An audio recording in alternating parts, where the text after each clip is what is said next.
Aniya na ang mga dagkong balita sa Balitang Bisdak karong Biyernes. Tayo ka. NBI. Babay nga namaligya og drogas duol sa mga eskwelahan, nadakpan.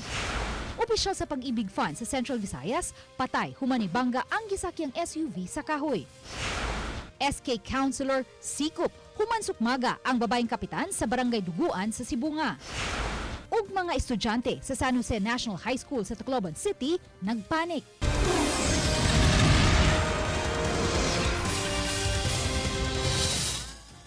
Maayong hapon, ako si Luan Merondina.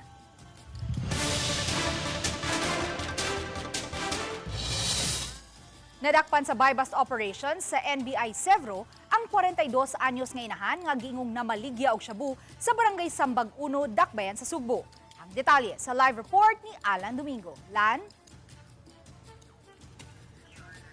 Luan, ang kakabos o tumang kalisod ang gihimo ng usab nga hanig nini nga babay nga nadakpan atol sa buy-bust operation sa National Bureau of Investigation. Gumikan usab siyang pagkalambigit sa pagpamaligya og illegal nga drugas.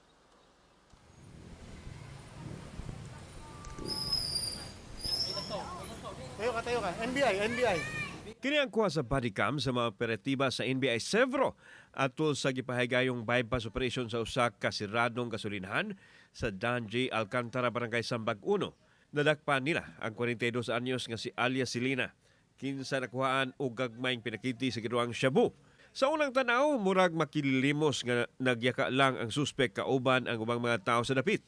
Gibalhog siya sa detention facility sa NBI. Naalarma ang NBI sanglit duol sa mga tunghaan og terminal ang operasyon sa druga sa babae nga target niya sa iyang modus. The reason why we conducted this operation, though we seldom operate drugs, because of the impact and the surrounding effect on the surrounding businesses, communities adjacent to that particular location.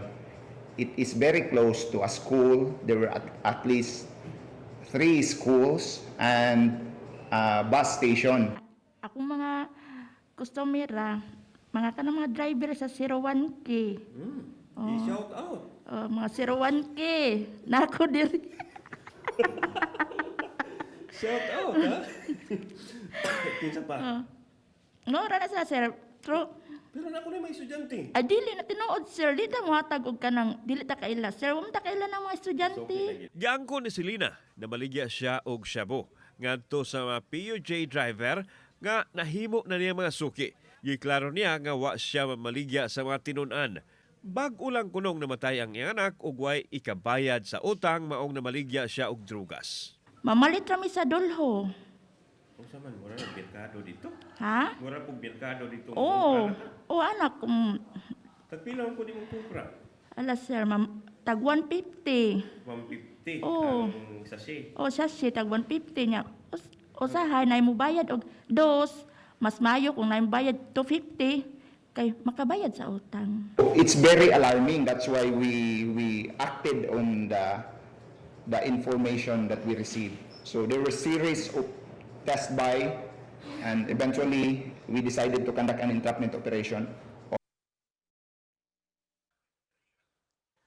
Luan, gisubay usab karon sa NBI ang posibilidad nga dili lang kining naasong dinakpan ang naghimo sa ingon, posibleng doon na pa'y susama kaniya nga diha lang sa kadalanan ang nanginabuhi sa pagpamaligya usab og illegal nga drugas. Luan.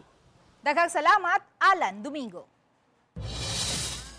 Patay ang 40 anyos nga opisyal sa Pag-ibig Fund Central Visayas human mibangga sa punuan sa kahoy ang iyang service vehicle samtang gasubay kini sa daan sa Sitio Palao, Barangay Malusay, Gihulngan City, Negros Oriental gahapon sa buntag, Hulyo 24. Dead on arrival sa Gihulngan District Hospital ang Department Manager sa Pag-ibig Cebu tungod sa grabing kadaot nga nihaguman sa iyang lawas. Naangol usab ang tulo ka mga kaubang opisyal nga taga Pag-ibig Cebu ug Dumaguete lakip na ang ilang driver. Sa investigasyon sa kapulisan gikan sa Gihulngan Heights sa Sitio Palao, Barangay Mahusay human nag-ocular inspection sa gitukod nga subdivision. Samtang gasubay ang ilang sakyanan paliko sa dulukong daan, wa na mupaak ang preno sa ilang sakyanan hangtod nga mibangga kini sa punuan. Sa video ni Gear Barillo Sabak, makita ang pagkaguba sa atubangang bahin sa sakyanan. Makita usab ang danyo sa wang bahin sa sakyanan. Padayong giobserbahan ang duha ka mga opisyal sa Pag-ibig Fund nga nada sa hospital samtang luwas na ang driver nga nahiagom og mga bunog ug samad sa iyang kalawasan. Kinsa ubos na karon sa kustodiya sa kapulisan. Nasinati sa pipila ka lugar sa Cebu ug Bohol ang epekto sa datong panahon. Ani ang detalye. Kuha kining video ni Debra Ann Kawelan sa Barangay Kantawan sa City of Naga, Cebu kagahapon. Daw nasusama sa falls ang tubig nga ni Dagayday gikan sa bukid.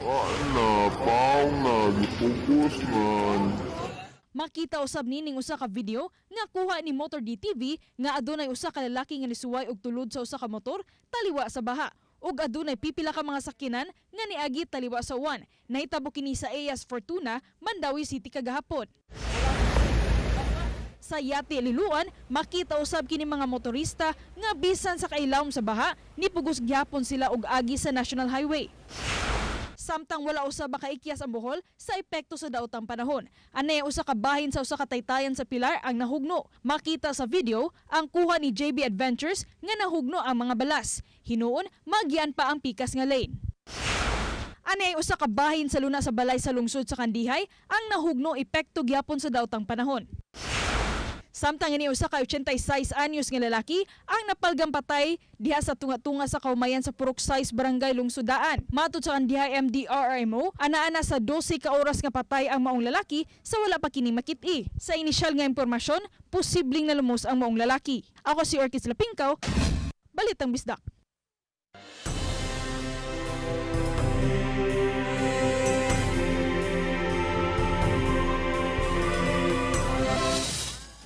Nangandam ang Cebu City Police sa posibleng mga panghitabo sa gikatakdang State of the Nation address ni Presidente Ferdinand Bongbong Marcos Jr. karong Lunes, Hulyo 27. Lakip sa bantayan sa kapulisan ang pagpahigayon ug lihok protesta sa mga grupo nga mopadayag sa ilang sentimiento atul sa naasoy kalihukan. Malaumon hinuon si Police Colonel Rique Sumalde, ang Acting City Director sa CCPO, nga malinaw ra ang kalihukan. Ipatuman nila ang maximum tolerance. Darating na zona, nakaready lang po ang kapulisan natin dito sa Cebu City Police Office kung anong ipag-uutos nila. And ito prepare din natin ang ating mga personnel kung kailangan nating i-deploy sa mga areas na magkakaroon ng protest, rallies.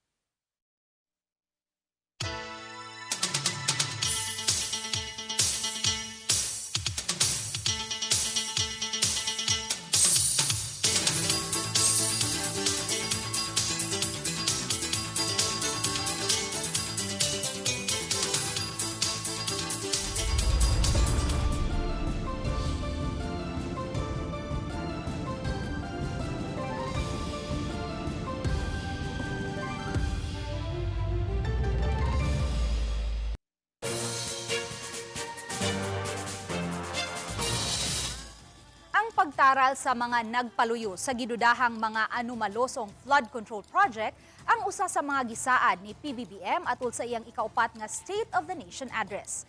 Dinhi sa Subo, may pipila usab ka mga flood control projects nga gisusi ang ICI human sa Bagyong Tino. Kumusta na kini? Atong sayran pinaagi ni ining RTV Presents. Iyan naman kayo sa inyong kapwa Pilipino. Usa sa labing gipakpakan nga bahin sa State of the Nation address ni Presidente Bongbong Marcos Jr. sa miaging tuig, diin niumulusab siya sa ICI kun Independent Commission for Infrastructure.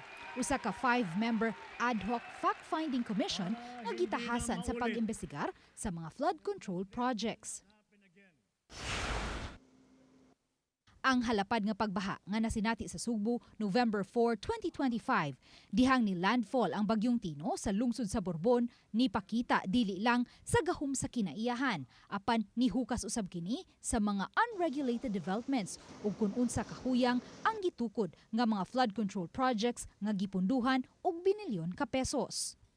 Usa ang lungsod sa Compostela sa nahiagom og dakong kadaot dili lang sa mga infrastruktura kundi ilakip na sa daghang mga kinabuhi nga nakalas. Niadtong November 16, 2025, gisusi ni ICI Special Advisor Rodolfo Azorin Jr.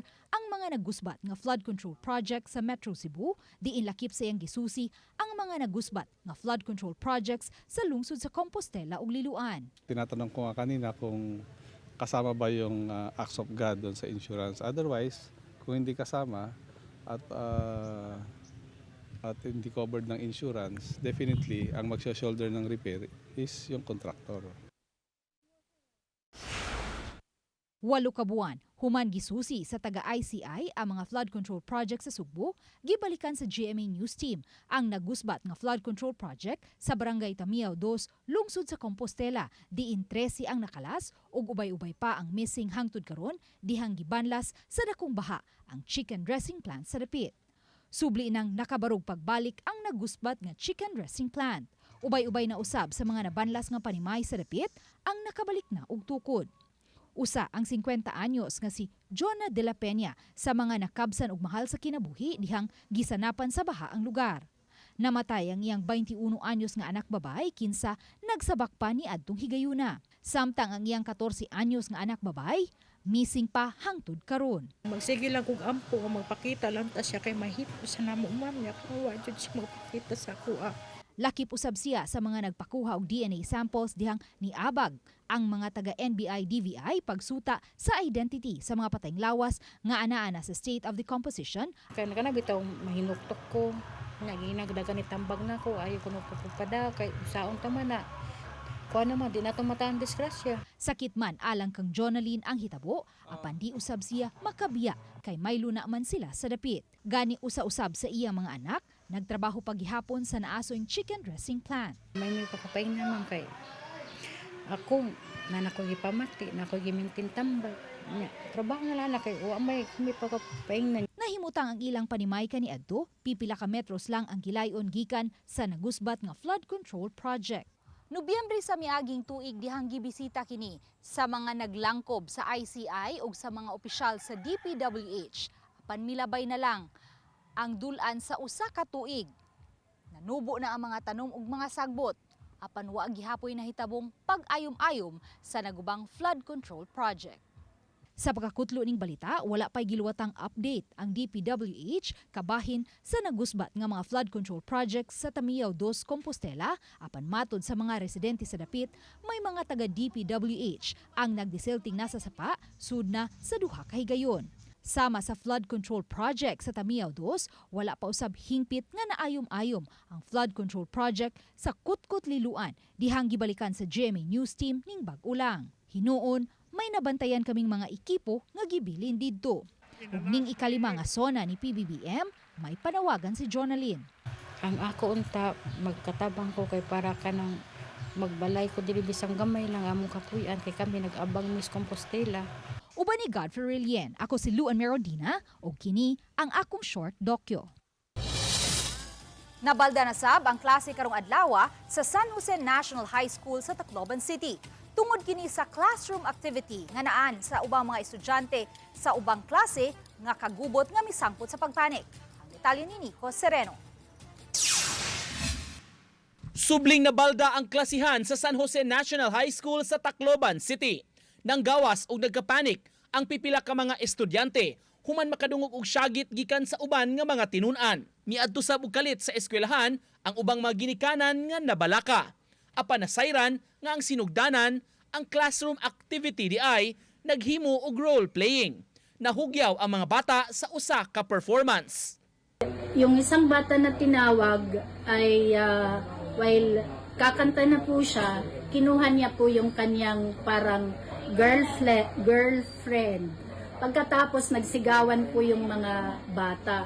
Then, at the same time, nagtap po sila sa kanilang table.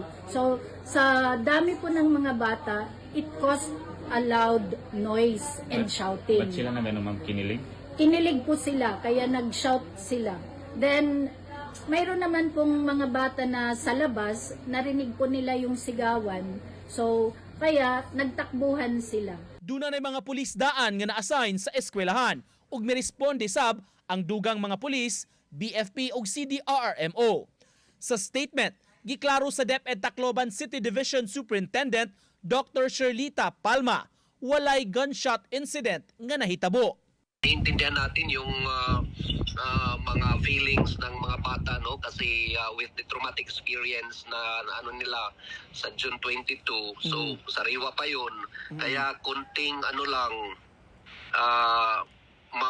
pwede nang ma-associate nila. Wala ragi suspenso ang klase, pero girespeto sa eskwelahan ang desisyon sa uban nga mga ginikanan nga mikuha sa ilang mga anak ug nangulisab ang uban nga mga estudyante. Yun na nga yung rene-request natin, yung appeal natin na we should always be na maging kalmado lang tayo at saka mabe-verify natin. Pero again, hindi naman natin ma-blame yung mga learners kasi nga because of the very traumatic experience. Patuloy pa natin yung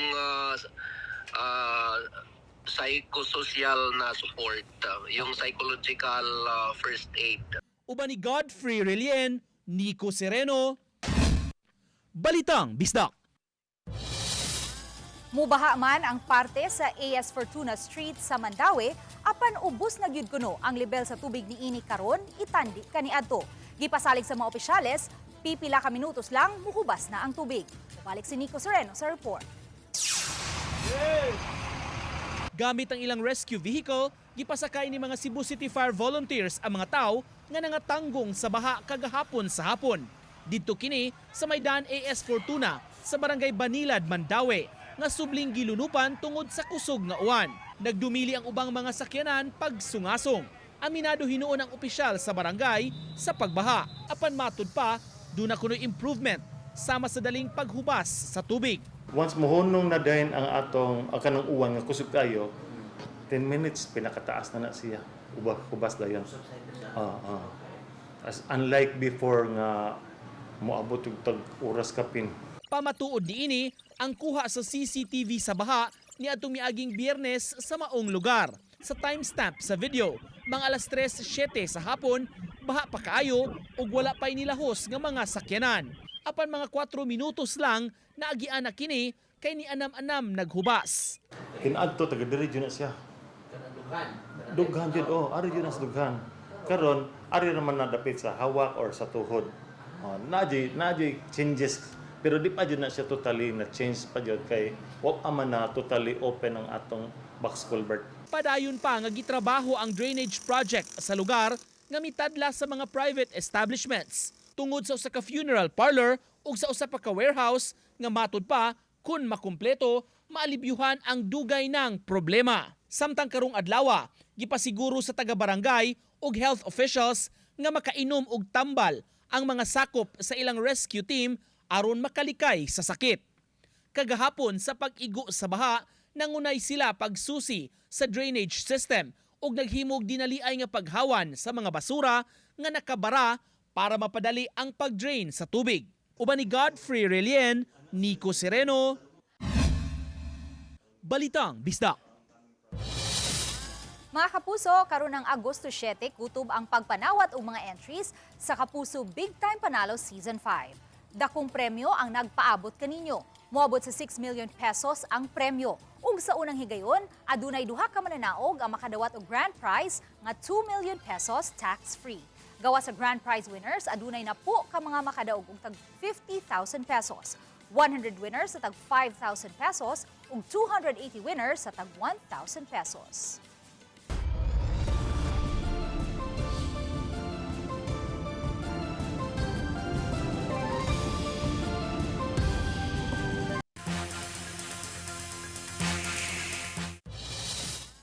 Nalitag sa mga operatiba sa NBI Sevro ang usa ka lalaki nga giingong namaligya sa iyang lawas online. Sayra nato ang detalye sa report ni Alan Domingo. Nagtingkagol sa detention facility sa NBI Sevro ang lalaking taguon sa ngalang Kanor.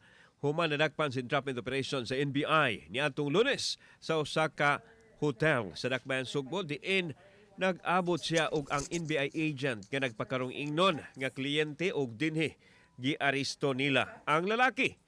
Unang nakadawat og reklamo ang NBI sa kalihukan ni alias Kanor nga gawas sa masahi nagtanyag usab kini og extra service ngadto sa mga kliyente bugti sa dagkong kantidan. Gipaagi niya ang iyahang advertisement sa kaugalingon sa social media page diin na monitor sa NBI nga misangpot sa entrapment operation. Taga Cagayan de Oro City ang suspect. We find this kind of operation very important because who knows, this might be the reason why our HIV infection is constantly rising. Not only one complainant but several complainants who had fallen victim to these pages. Habal-habal Cebu Riders, Mamayutay sa Cebu, and LGBTQ Cebu. Usa sa gisusi karon sa National Bureau of Investigation ang nadawat nga reklamo nga adunay mga kliyente nga gikuhaan og mahulagway samtang natulog sila panahon sa paghimo og serbisyo o gamiton kini alang sa extortion activity sa mga suspect. Giangko ni alias Canor nga nag-sideline siya sa paghatag og extra service kung mangayo ang kliyente sa serbisyo. Magpadala ramatod pa siya og hubo nga hulagway kung mo diman ang iyahang kliyente nga kasagaran pareho niyang lalaki. Talagsar gid kana sir, bihira once in a blue moon lang na kinabuhat sir. Pila po'y bayad nila nimo? 699 ra sir. Nangayo og pasaylo ang dinakpan kinsa nang hinaot nga mahatagan og kagawasan alang siyang second chance. Mianhilang siya sa Sugbo kay mangumpra og buwak alang siyang negosyos Cagayan. Panabalhog na hinuon siya sa bilangguan. Napasakaan na siya og kaso sa piskalya sa Cebu City. Pasayloon lang gid ko nila sir kay nakalapas makako. Kang sa tanan nga nagano unta mapasaylo butan ako nila. And he has been charged with violation of Section 4C1 of RA 10175 or your Cybercrime Prevention Act of 2012. The bail recommended for him is 120,000 and the penalty for this particular violation is 6 years to 12 years and a fine of 200,000 to 1 million pesos. Kauban si Clifford Lumayag, ako si Alan Domingo. Balitang Bisdak. Mga negosyante sa Sugbo may padangat sa unsay ilang gustong madungog nga matuki sa umaabot nga State of the Nation address. Karong Lunes na muhatag si Presidente Ferdinand Bongbong Marcos Jr. sa iyang State of the Nation address. Alang sa grupo sa mga negosyante dinhi sa Sugbo, nang hinaot sila nga makadungog og dugang mga proyekto alang dinhi sa ato ug pagtabang sa sektor sa patigayon. Ang presidente sa Cebu Chamber of Commerce gustong mahisgutan sab ang pagpalambo sa power sector aron kalikayan ang krisis sa kuryente. Samtang laing dakong opisyal sab sa Chamber of Commerce nanawagan sa mas pasayon pa nga mga proseso sa pagnegosyo aron di maglisod ang mububuong puhunan.